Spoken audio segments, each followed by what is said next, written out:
أعوذ بالله من الشيطان الرجيم. بسم الله الرحمن الرحيم. فإذا نفخ في الصور نفخة واحدة وحملت الأرض والجبال فدكتا دكة واحدة فيومئذ وقعت الواقعة وانشقت السماء فهي يومئذ واهية.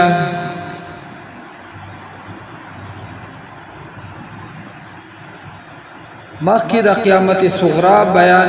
هغه وکړی شو. وس الله پاک د قیامت کبرا بیان کوي چې لوی قیامت هغه یقیني راتلو واله.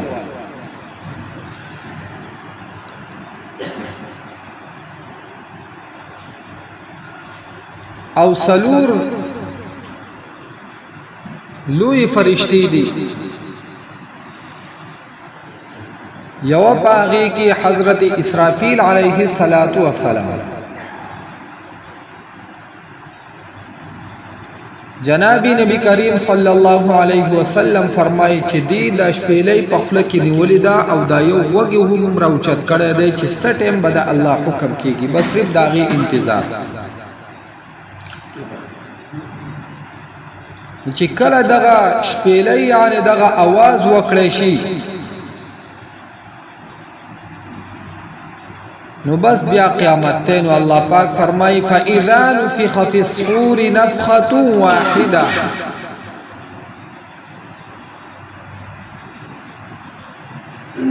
کله چې پوکه وکړی شي په شپېلۍ کې یو پوکه یعنی आवाज وکړی شي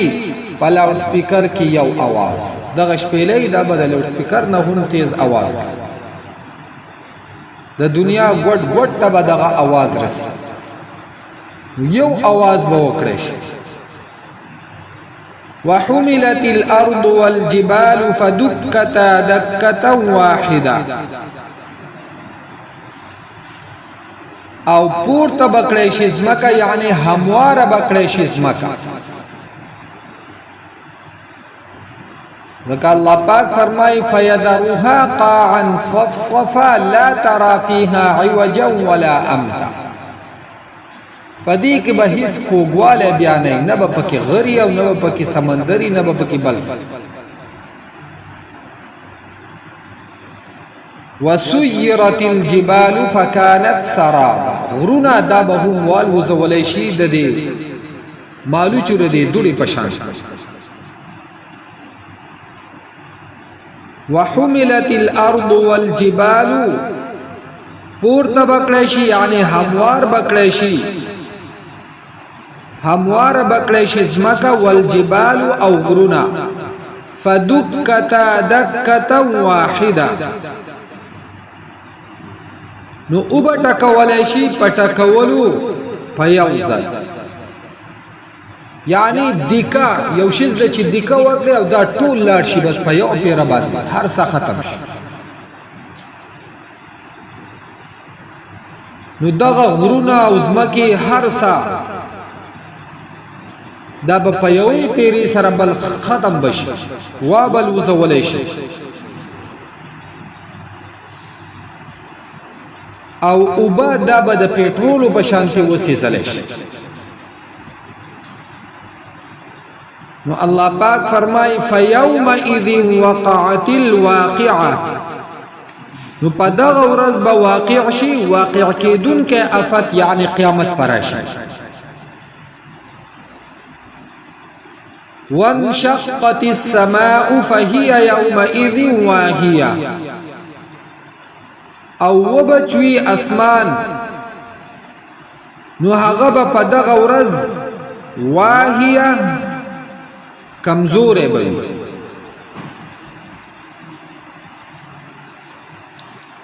یعنی په زرګاو کلونه وشو خو په اسمان کې چرته د مرمت یا چرته چون چاونه لري. خو چې کله د قیامت ورځ راشي نو اسمان به ټول وچوي دا به کمزورې شي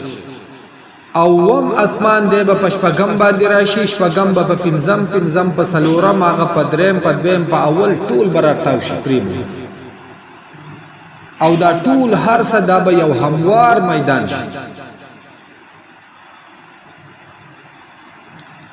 وانشقت السماء وبچوي اسمان فهي يومئذ نشبه هغه په دغه ورځ واهیه کمزوره به وي په دغه ورځ والملك على ارجائها او ملائک به په غاړه د هغې باندې وصف په دې اسمانونو کې د څلورو ګوتو په مقدار ځای داسې نشته چې هلته فرشتې ولاړ هر ځای فرشتې موجود خو په دغه ورځ باندې فرشتې به سیډونو ته شي الله پاک فرمایي والملک علی ارجائها او ملائک په غاړه د هغې باندې وي ويحمل عرش ربك فوقهم يومئذ ثمانية او چتوي با عرش د ربستا فوقهم لپاس پدو یعنی لپاس په مخلوقات باندې یومئذ په دغه ورځ باندې ثمانية اتا وس یو روایت دا ده چې اتو فرشتو دا به عرش اوچت کړی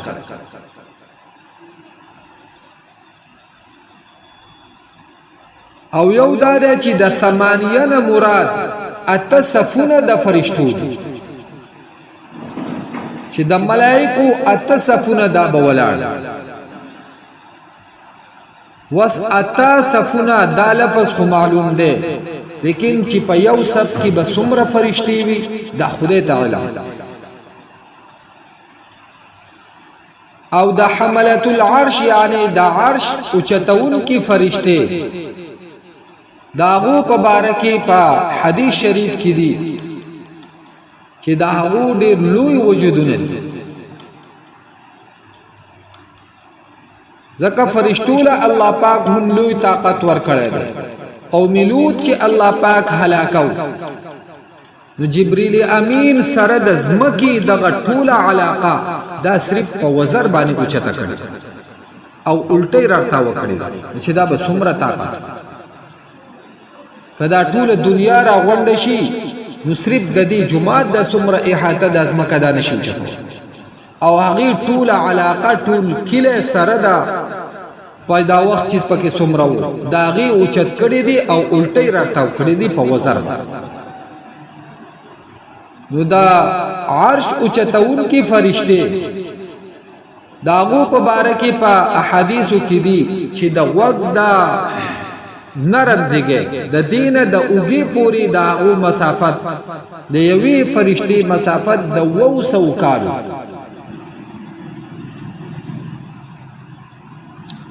نو الله پاک فرمای ويحمل عرش ربك فوقهم يومئذ ثمانية او چتوی با عرش د ربستا یومئذ پدغ ورځ باندې ثمانية اتصفنا د ملائک یومئذ پدغ ورځ تعرضون پیش پکړی شي تاسو لا تخفى منكم خافية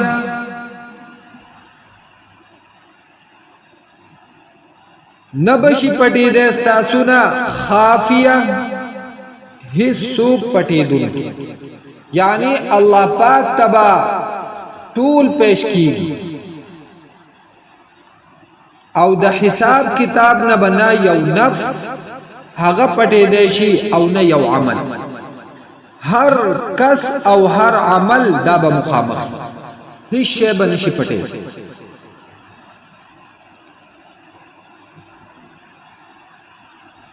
چې کله د انسان په ذهن کې دا سوچ راځي چې دومره مخلوقات دي پدې کې هر سکیږي او پدې باندې عمر تیریږي نو کې دې شي چې سا عمل داغه پته ونه لګي او پدی پس مونږ نیک عملونه ډیر کو سشی به پکې پټ پاتې شي نو الله پاک فرمایي چې هیڅ یو شی هیڅ یو عمل هیڅ یو کس دا پټې دی دا ټول به مخامخ فأما من أوتي كتابه بيمينه فيقول هاؤم اقرءوا كتابيه پس هغه څوک چې ورکړی شو هغه ته کتابه عملنامه د هغه بیمینه په خلاص د هغه کې فیقولو نو دی به وایي هاؤم اقرءوا کتابیه هاؤم ایتو الیه یعنی آواز بکی دے چراشی زما خوالا اقرأو کتابیہ زما دا عمل نامہ والولی او هاؤمو دا عرب دا خوشحالی پا وقت کے استعمالی دا لفظ مفسرین لکی چی هاؤمو دا پا معنی دا خذود یعنی واخلی زما دا عمل نامه اول ولیدا یعنی دا ډیری خوشحالی نه بده دا आवाज لکه یو انسان په امتحان کې په اعلی نمبر باندې په اول پوزیشن راشي نو د ډیری خوشحالی د وجینا هر چاته د خپل رزلټ دا مخامخ کوي او چې کور ته لاړ شي نو په دروازه کې چغواج خو چې کله پیلی نو رزلټ هم پټ کی یار ویلا پته نه لګي د رزلټ پته نه لګي نو دا به د خوشحالی د وجې نه چې چاته په خیل اسبانه عملنامه ورکړی شي نو هغه به دا आवाज کوي الله پاک دې زموږ د ټولو نصیب انی ظننت انی ملاق حسابیه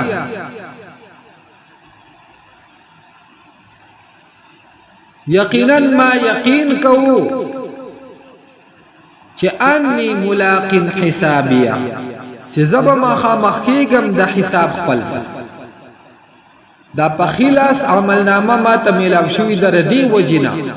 چې ما په دنیا کې دا یقین کوو چې خامخا به یو ورځ د دې حساب سره زه مخامخ کېږم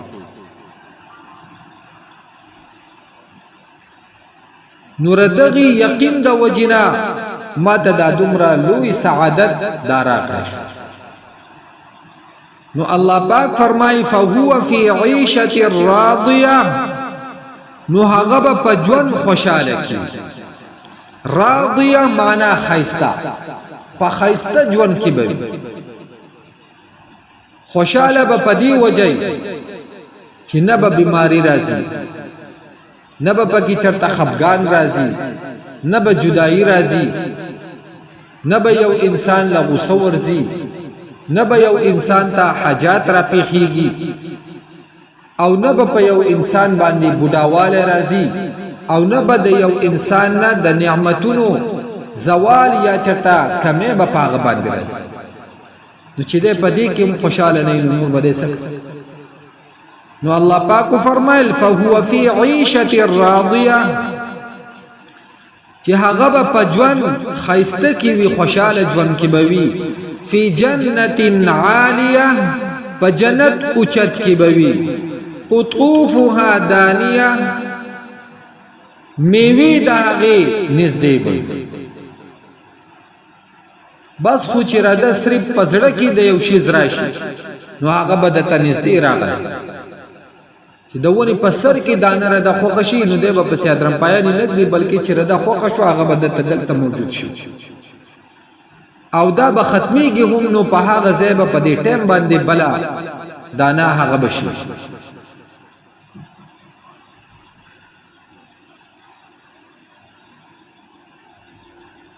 كلوا واشربوا هنيئا بما أسلفتم في الأيام الخالية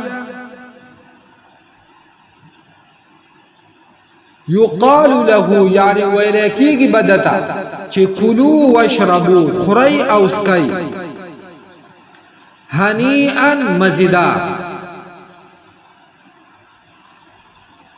بما اسلفتم فی الایام الخالیه په سبب د هغه عملونو چې لېږلي دي تاسو په ورځو تېرې شوو مخکې چې تاسو کوم عملونه لېږلي د هغې په وجه باندې نن ښه په فراخه او په خوشحالۍ سره خورئ او څکئ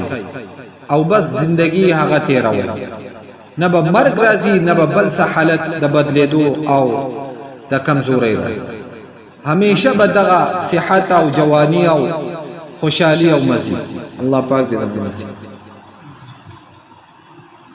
فاذا نفخ في الصور کله چې پوکه ورکړی شي په شپېلۍ کې نفخة واحده پوکه یو یعنی یو आवाज به وکړی شي وحملت الارض او پورته بکړی شي ځمکه والجبال او غرونه فدکتا نو اوبه ټکولی شي دکتا واحده په ټکولو په یو ځل فیومئذ په دغه ورځ وقعت الواقعه واقع بشي واقع کېدونکی افت د قیامت یو نوم واقعه ده یعنی قیامت دا به واقع کړي وانشقت السماء او وبچوي اسمان فهي يومئذ نو هغه به په دغه ورځ واهیه کمزوری وي والملك على ارجائها او ملائک په غاړه د هغې باندې وي ويحمل عرش ربك او چتوي به عرش د رب ستا فوقهم لپاس پدو یومئذ په دغه ورځ ثمانیه اتصفنا د چا د ملائکو یا اتم ملائکو به دا اوچت کړی یومئذ په دغه ورځ تعرضون تاسو به پیش کړی شئ لا تخفى منكم نبشي پټېدی ستاسو نه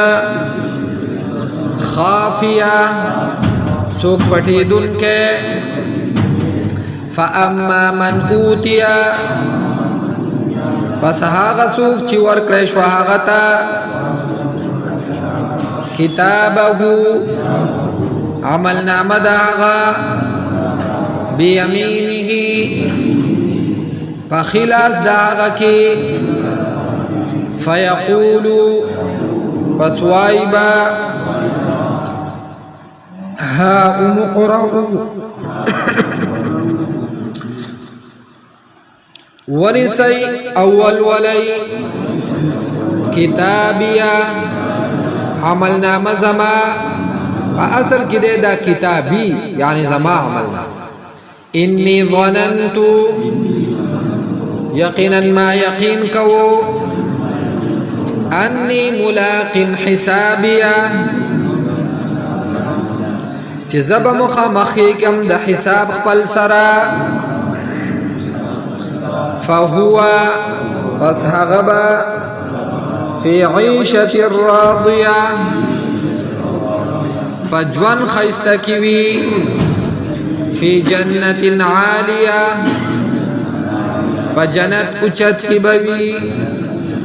قطوفها دانیه چې غنچکونه د هغې نږدې دي کلوا واشربوا خورئ او څکئ هنیئا په خوشحالۍ سره بما اسلفتم په سبب د هغه عملونو چې لګلې دي تاسو فی الایام الخالیه باورزو تیر شو کې